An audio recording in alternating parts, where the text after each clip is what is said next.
மாவட்ட ஆட்சியர் சாகித்யா அவர்கள் மலைப்பகுதியில் உள்ள ஒரு பள்ளிக்கு சுதந்திர தினத்தன்று கொடியேற்ற ஜீப்பில் வந்து கொண்டிருந்தார்கள். மலைப்பாதை என்பதால் சுற்றி சுற்றி வளைந்து நெளிந்து சர்ப்ப பாதையாக இருந்தது. கல்வி அனைவருக்கும் சிரமமில்லாமல் கிடைக்க வேண்டும் என்பதால் பள்ளியை மலை உச்சியில் கட்டாமலும் மலை அடிவாரத்தில் கட்டாமலும் மலையின் நடு உயர பகுதியில் கட்டியிருந்தார்கள். அப்பொழுதுதான் அனைவருக்கும் பள்ளி மூலம் கல்வி என்பது இலகுவாக அமையும்.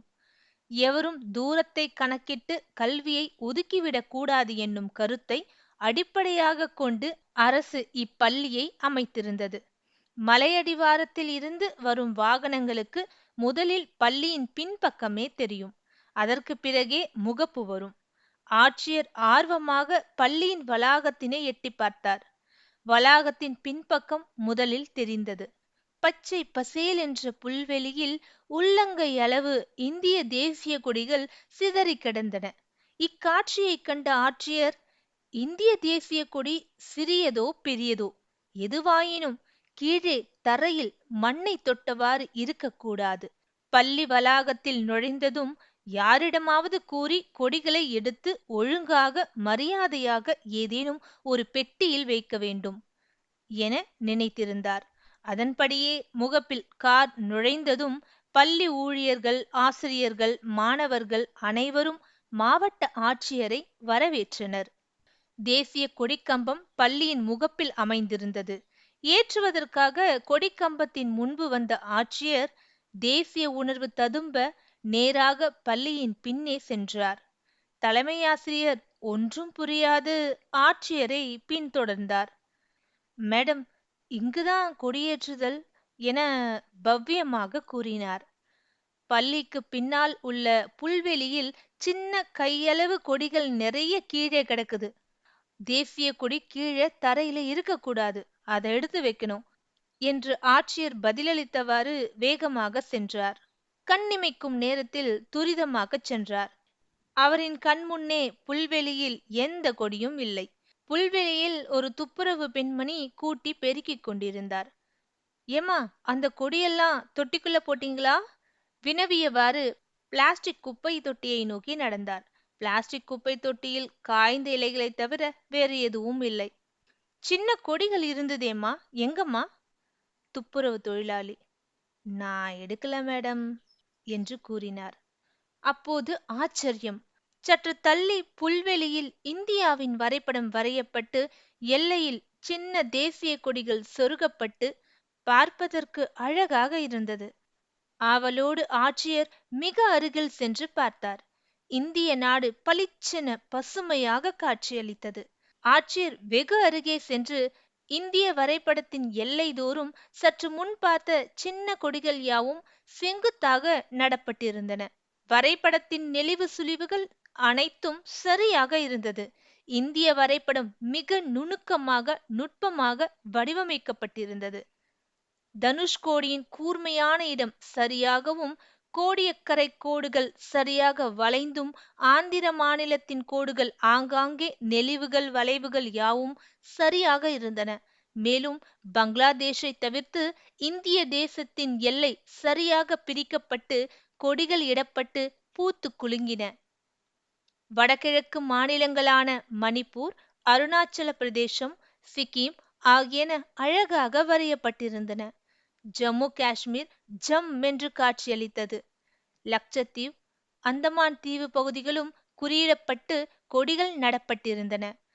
ஆட்சியர் அவர்கள் ஆச்சரியத்தில் ஆழ்ந்து திக்குமுக்காடி போயிருந்தார். யாருப்ப வரைஞ்சது? அங்கே வரைபடத்தின் பக்கத்தில் ஒரு 12 வயது சிறுமி பாவாடை சட்டையில் அமைதியாக அமர்ந்திருந்தார். நான் தான் மேடம். நீ யாருமா? மேடம், என் பொண்ணுதான், துப்புரவு தொழிலாளி கூறினார். உன் பேர் என்னம்மா? காஞ்சனா மேடம். என்னம்மா படிக்கிற? மேடம். அந்த துப்புரவு தொழிலாளி தயக்கத்தோடு கூறினார். மேடம், இப்போ 7வது படிக்கணும். என் கணவர் போன வருஷம் தேன் எடுக்க மரம் ஏறினப்போ கீழே விழுந்து படுத்த படுக்கையா இருக்காரு. அதனால எங்க குழு தலைவர் வந்து இவள ஸ்கூலுக்கு போவேணான்னு கட்டளையிட்டு எனக்கு ஒத்தாசையா விறகு பொறுக்கிட்டு வருமாறு சொல்லிட்டாரு. எங்க ஆளுங்க பெண் குழந்தைங்கள பள்ளிக்கு அனுப்ப மாட்டாங்க. நான் மட்டும்தான் அவங்க எதிர்ப்ப மீறி படிக்க வச்சிருக்கேன். எனக்கு அவ படிப்ப தொடரணும் தான் ஆசை. அதனால தலைவர்கிட்ட பேசலான்னு இருக்கேன். ஆட்சியர் சிறுமியை பார்த்தார். ஏம்மா, எந்த ஸ்கூல்ல படிக்கிற? இந்த ஸ்கூல் தான் மேடம்.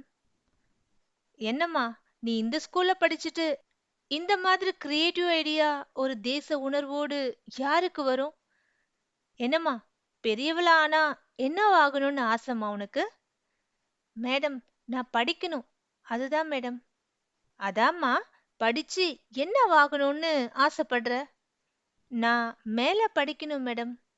என்னப்பா நீ, மேல படிச்சு என்ன பண்ணலாம்னு இருக்க? மேடம், நான் படிச்சு நம்ம பிரசிடென்ட் மாதிரி ஆகணும். மரியாதைக்குரிய குடியரசுத் தலைவர் திரௌபதி முர்மு அவர்கள் ஆதிவாசியை சேர்ந்தவங்க தான். அவங்க நிறைய படிச்சுதான் பிரசிடென்ட்டா இருக்காங்க. அவங்க அளவுக்கு ஆகாட்டாலும் பெரிய அரசு ஆபீசர் ஆகி இந்திய தேசிய கொடிய நான் ஏத்தணும் மேடம். அந்த அளவுக்கு நான் படிக்கணும். நானும் ஆதிவாசி தான். அதனால தான் எனக்கு இந்த ஆசை. சிறுமி காஞ்சனாவின் பக்குவமான பதிலைக் கேட்டு ஆட்சியர் ஆழ்ந்து யோசித்தார். ஒரு நல்ல படிக்கிற பொண்ண இப்படி அடக்கி வச்சிருக்கீங்க. சரி, நீ வாம்மா, நீ முன்னாடி வா.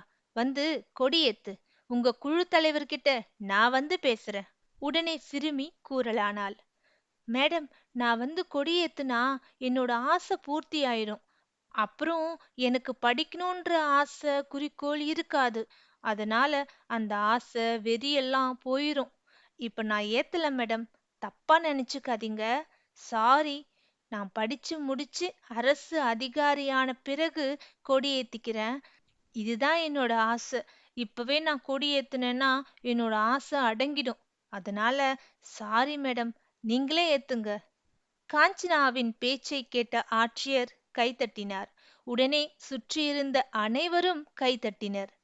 ஆட்சியர் தொடர்ந்தார். இந்த மாதிரி ஒரு பெண்ணை பெத்தவங்களுக்கு எதிர்ப்புகளை மீறி தன் மகள் படிப்புக்காக இதுவரை போராடியும் இனியும் குழு தலைவரோட பேச தயாரா இருக்கும் தாய்க்கு தான் நாம மரியாதை கொடுக்கணும். இங்க வாங்க, நீங்க வந்து கொடியேத்துங்க. ஆட்சியர் துப்புரவு தொழிலாளியை அழைத்தார். அப்பெண்மணி கைகளை கழுவிவிட்டு துடைத்து கொண்டு வந்து மிகவும் பயபக்தியுடன் கொடியை ஏற்றினார். அனைவரும் கைதட்டினர்.